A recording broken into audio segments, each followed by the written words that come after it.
Avec les auspices de la chaire UNESCO Démocratie et Développement et de cette université, à la table d'honneur, nous avons le recteur magnifique de la Universidad Madre Maestra, Monseigneur Agripino Núñez Collado, son Excellence Eleonora, ambassadrice de l'Union européenne en République dominicaine, la licenciada María Isabel Soldevila, directrice de la chaire UNESCO de Communication, Démocratie et Gouvernabilité, avec son siège dans cette université, la licenciada Elvira Lora, directrice de l'école de communication sociale de cette université. On salue en plus les directrices et les directeurs des écoles de communication sociale invitées, Maestra Candida Díaz, directrice de la carrière de communication sociale de l'Université technologique de Santiago, UCESA, le maestro Rafael Paradel, directeur de la carrière de communication sociale de l'Université catholique de Santo Domingo, le maestro Oscar Reyes, directeur du département de communication sociale de l'Université dominicaine OIM, nos invités internationaux, le professeur James Regan, journaliste et enseignante à l'Université de l'État d'Haïti. De même, le journaliste Godson Pierre, directeur de l'agence de nouvelles d'information haïtienne Alter Press. Les mots de bienvenue par le recteur magnifique de cette université Madre Maestra, son Excellence Monseigneur Núñez Collado.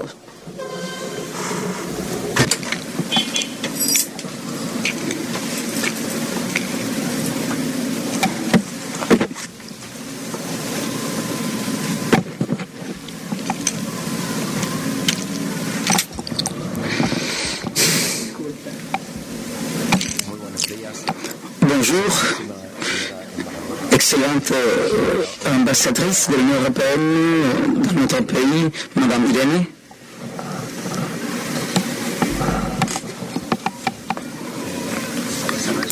Isabel Soldevila, directrice de la chaire UNESCO Démocratie et Gouvernabilité et professeur de notre département de communication sociale. Licenciée Elvira Lora, directrice du département de communication sociale de ce campus, représentant d'autres universités qui nous accompagnent, étudiants qui sont venus de la République d'Haïti et d'Asile pour cet interchange. Pour cet échange avec des étudiants d'ici de notre université, avec des professeurs aussi. Chers amis, représentants des médias, cette journée a une très grande signification. En premier, parce que c'est la première de cette nature qui se réalise dans notre pays. Ce qui indique qu'on fait des grands pas, des pas importants sur un sujet qui est incontournable, qui est la façon la plus efficace, la plus convenable pour les deux pays, tant pour la République dominicaine que pour la République d'Haïti, et l'approche des intégrants de nos deux communautés à de différents niveaux. Et dans ce cas, celui des communicateurs, qui est très important. Il a une très grande importance aussi. Je vais profiter aussi pour remercier l'Union européenne qui a approuvé une série d'activités qui se réalisent déjà entre des journalistes professionnels de la République dominicaine et des journalistes professionnels de la République d'Haïti. Se sont réalisées d'activités ici aussi, et il y a des activités aussi en Haïti. Mais celle-ci en particulier, pour vous, les jeunes gens qui se préparent pour devenir le secteur de la communication, a une très grande importance parce que vous allez être ceux qui vont créer l'idéal, les formateurs des opinions dans un futur à court terme ou à long terme. Je crois que ces interchanges qui se font académiques et entre les personnes qui sont appelées à être des leaders de là-bas et des leaders d'ici, du pays, et peut-être que les générations qui restent dans le passé ne se rendent pas compte de l'impact que ceci aura pour le futur, parce que vous aurez les leaders, des leaders qui vont se communiquer entre vous, qui auront des communications entre vous. C'est ce que j'attends. Hier, j'étais dans une activité de l'association d'industrie et d'entreprise de la République dominicaine qui fêtait ses 50 ans de fondation. Et un genre d'entreprise de la République dominicaine d'ici qui a des négoces en Haïti, il m'a fait un commentaire qui m'a beaucoup plu. J'étais en Haïti, il m'a dit, en organisant un bureau, un département qui sera localisé là-bas, en Haïti. Et ce que j'aimais le plus, c'est qu'il avait un groupe de professionnels, de jeunes professionnels, tous qui sont sortis de l'université catholique Madre et Maestra, et ils sont été très contents et orgueilleux d'avoir étudié, d'avoir fait ces études. C'était du campus de Santiago et d'avoir cultivé et laissé beaucoup d'amitié des jeunes gens professionnels comme eux. Je crois que cela va produire un impact très important et avec beaucoup des avantages pour les nations. Déjà qu'on ne peut plus continuer à vivre dans le futur. Et je crois que dans le présent aussi, on va supérer cette étape-là seulement comme si on était deux pays étranges, bizarres, l'un qui donne le dos à l'autre. Il y a le temps de se rencontrer, de même que vous vous rencontrez ici. Et d'autres se sont rencontrés face à face, dans un tête-à-tête pour parler.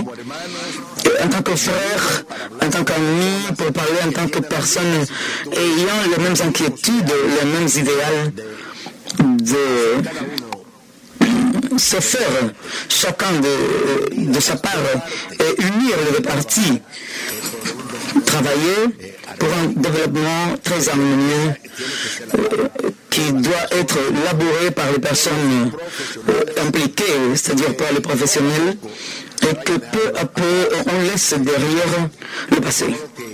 Bon, alors je salue cette rencontre.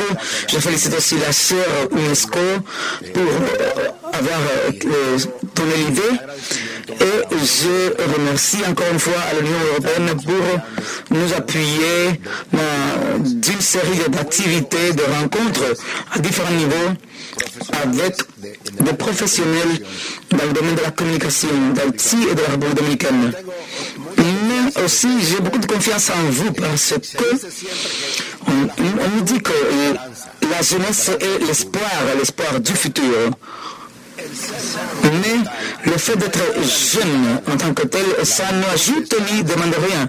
La jeunesse est l'espoir. Et celle que, en tant que vous, se prépare, étudie, prendre des actions plus au-delà de celles qu'on apprend dans les salles de classe pour travailler ensemble dans un domaine qui nous intéresse à tous, qui est des relations harmonieuses entre les deux pays et devenir capable de créer les idées des activités de coopération, d'activités ensemble qui contribuent au développement de nos deux pays. Merci beaucoup.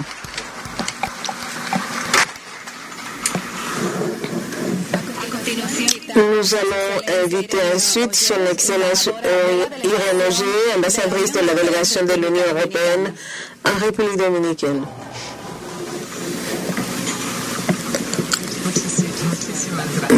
Merci beaucoup.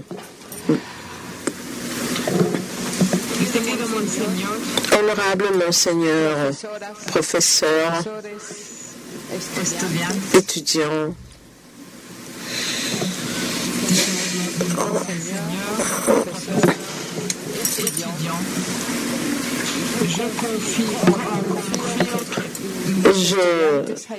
J'espère que les étudiants haïtiens aient des traductions, donc je ne pense pas qu'il y ait des problèmes si je parle en espagnol.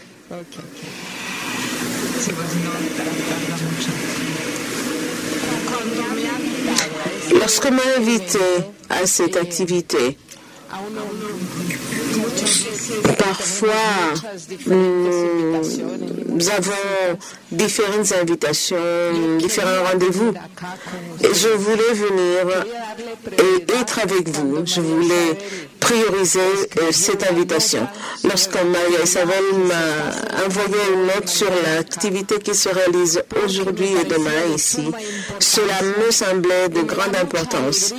Et je suis très heureuse aussi de vous voir ici et de pouvoir assister à une activité qui me semble de grande importance. Très important pour ce qui est la vie des deux pays, le partage. La République dominicaine et Haïti, avec un passé avec beaucoup de tensions, de frictions, parfois des préjugés d'un côté et de l'autre, parfois une vie difficile, mais avec beaucoup d'expressions de solidarité et de ressemblance en même temps. Les deux peuples connaissent Anacaona, par exemple, et donc qu'ils se connaissent mieux et qu'il y ait un changement de vision de l'un vers l'autre et une contribution importante pour la communication entre les deux pays. Pourquoi ceci me semble aussi important? Il me semble que vous avez beaucoup de responsabilités. Vous êtes des communicateurs et vous avez une responsabilité fondamentale. Et nous, à l'Union européenne, pour nous, ce projet est un petit projet, mais cependant, il me semble que c'est l'un des plus importants où, avec peu de ressources relativement, on espère avoir un grand impact. On a fait un investissement avec un grand plaisir dans ce type d'activité parce que pour nous, Union européenne, nous allons recevoir le 10 décembre le prix Nobel de la paix. Et pourquoi on nous l'accorde? Pas parce qu'on soit les plus bons ou parce que pour ce que l'on fait maintenant. On nous le donne vu notre passé et la construction européenne même. L'Union européenne, qui est une union de pays qui ont dépassé les différences, surmonter les différences entre eux et qui ont pu avoir un modus vivendi, un modus operandi commun. Et nous sommes la preuve réelle que en travaillant ensemble et unis, par-dessus toutes les différences culturelles et traditions historiques pouvant exister,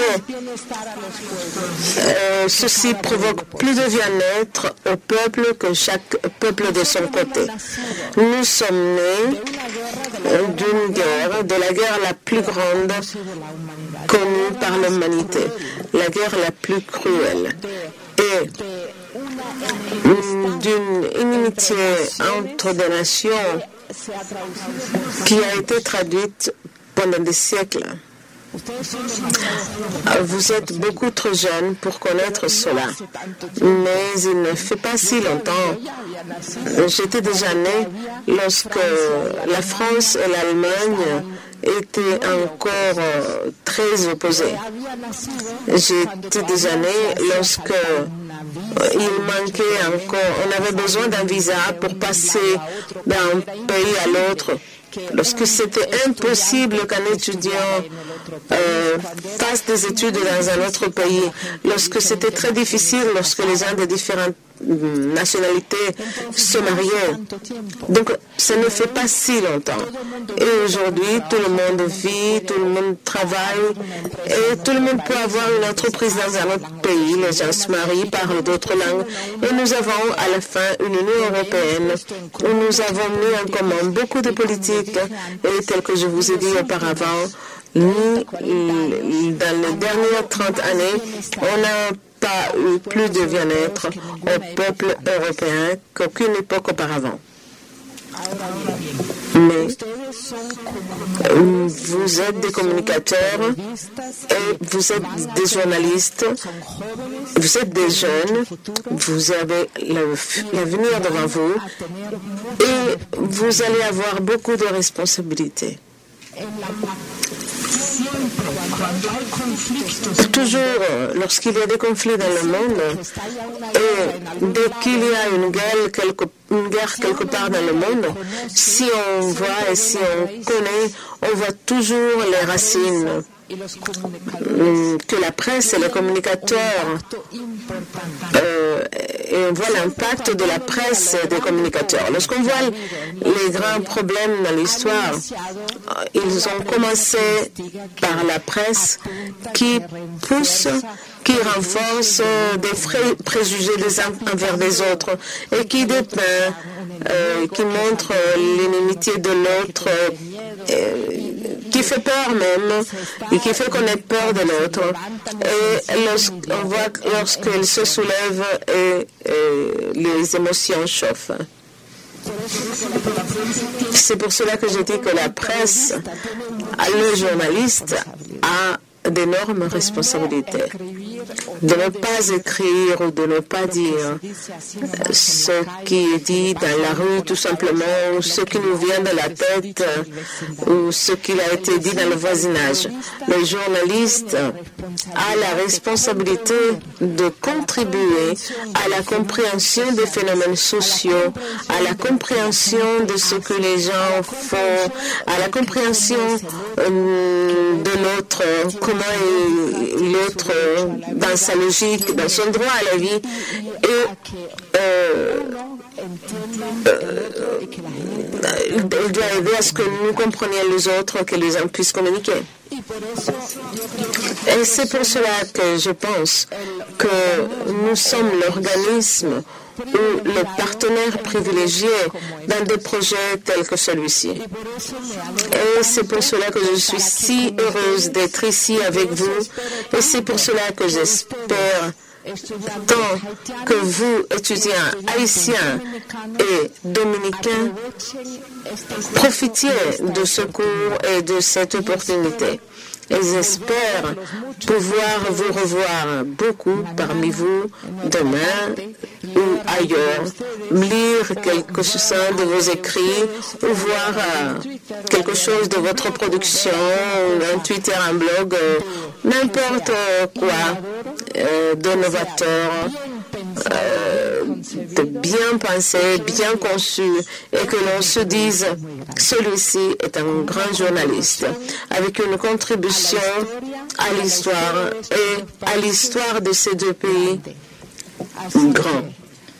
Donc, bon travail et félicitations à ceux qui ont conçu ce travail et félicitations à vous tous qui allez participer. Merci beaucoup.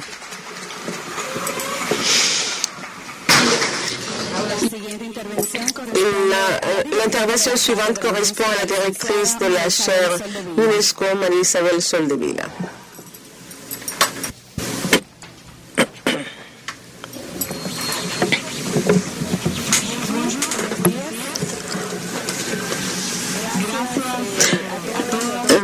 Merci à tous d'être ici. Bonjour à la table d'honneur, professeurs, invités, étudiants. Il me semble que c'est une journée d'espoir, juste le jour où les médias sont occupés avec la condamnation de la Cour interaméricaine pour la mort de 6 Haïtiens dominicains.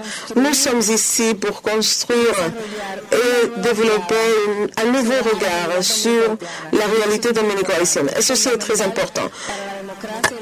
pour la démocratie et pour la vie de nos deux pays. Et surtout parce que l'on veut construire et développer ce nouveau regard à partir d'un journalisme responsable, éthique et qui travaille pour la vérité. Et c'est justement ce qu'ont fait les étudiantes et leurs enseignants qui sont ici aujourd'hui. Chacune des universités qui nous accompagnent à travailler dans des propositions journalistiques qui seront socialisées ici pendant ces 2 journées. Ils ont fait ces réflexions, ils ont passé à la réalité de nos pays et ils ont préparé des produits de communication pour partager. Et ce sont des étudiants à peine. Il me semble que c'est un jour réellement d'espoir. Ce congrès binational d'étudiants d'Haïti et de la République dominicaine, c'est l'une des tant d'activités réalisées dans le projet qui a été financé par la contribution de l'Union européenne, que l'on remercie à nouveau. On a commencé avec un congrès national des journalistes de la République dominicaine et d'Haïti, dans lequel on a échangé des expériences professionnelles et aussi des expériences sur le journalisme d'immigration de la frontière. On a été dans les 2 pays, on a visité Haïti et la République dominicaine pour ce qui était la première fois pour beaucoup de ceux qui ont participé. Et je veux dire, voyager, c'est l'un des vaccins contre les préjugés. Connaître l'autre, c'est un des vaccins contre les préjugés. Il y a 32 recherches journalistiques en cours avec le financement de ce projet. Et on est à l'imprimante, la première des 3 revues académiques qui sera réalisée en espagnol et créole. C'est une nouveauté que nous avons fait parce qu'on pense que c'est une contribution importante pour les 2 pays. Nous avons développé une plateforme multimédia avec une page web qui est le réservoir de beaucoup de documents importants sur des thèmes journalistiques, mais aussi sur des thèmes dominico-haïtiens. Nous sommes aussi dans les réseaux sociaux avec les campagnes Voix contre les préjugés qui a développé différentes rencontres présentielles et virtuelles pour discuter et comprendre ce que sont les préjugés, comment ils se forment et comment on peut, à partir des médias, contribuer à les démonter. À la fin de ma présentation, nous allons vous montrer la vidéo qui a été produit par cette campagne. Je ne peux pas oublier de remercier les complices qui ont rendu ce projet possible, spécialement notre équipe de la chaire Solange de la Cruz. Tous ceux qui sont ici ont entendu parler. Elle s'est occupée de faire en sorte que tout marche bien. Et Candy Gonzalez, qui est une petite fourmi qui se déplace un peu partout, en donnant solution aux problèmes. Et Vida Laura, qui m'encourage et qui m'appuie dans tous mes projets et qui s'implique de manière si personnelle. Jonathan Pitts de l'Union européenne, qui me comprend et qui m'aide à donner forme à ma demande. Au professeur Jean Lerian, qui a fait un effort extraordinaire pour venir d'Haïti avec 12 étudiants de l'Université de l'État d'Haïti et qui travaille avec elle dans un projet très beau de recherche journalistique qui s'appelle Haïti Canésé. Je ne peux pas oublier de remercier les directeurs et directrices des écoles de communication sociale de différentes universités qui ont acheminé ce projet. Ils ont fait travailler les étudiants même en laissant de côté des responsabilités importantes dans l'honneur université. Le professeur invité, Godson Pierre, qui vient d'Haïti pour une conférence très intéressante, et d'autres qui vont venir dans ces 2 journées de travail. Nous avons devant nous une grande opportunité et je sais, comme disait Monseigneur, que dans cette salle, nous avons les journalistes, hommes et femmes bons dont nous avons besoin pour améliorer notre démocratie. Je voudrais voler 55 secondes pour que vous voyez la vidéo de notre campagne contre les préjugés, voix contre les préjugés.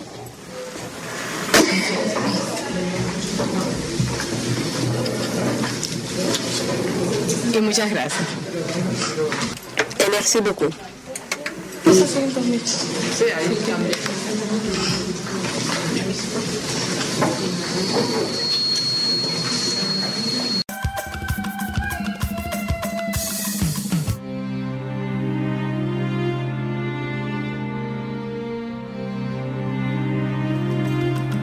contra la intolerancia religiosa,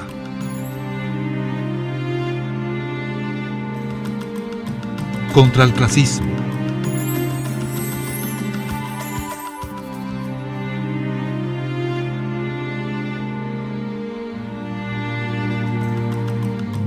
contra los estereotipos,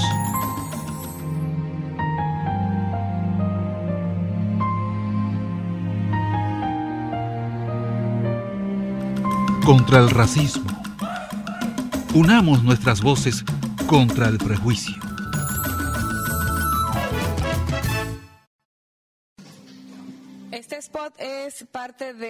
Ce spot fait partie d'une provocation pour la discussion dans cette campagne. Vous pouvez voir tous les contenus des conférences que nous avons réalisées dans notre page web. Nous allons vous donner l'adresse pour que vous puissiez consulter.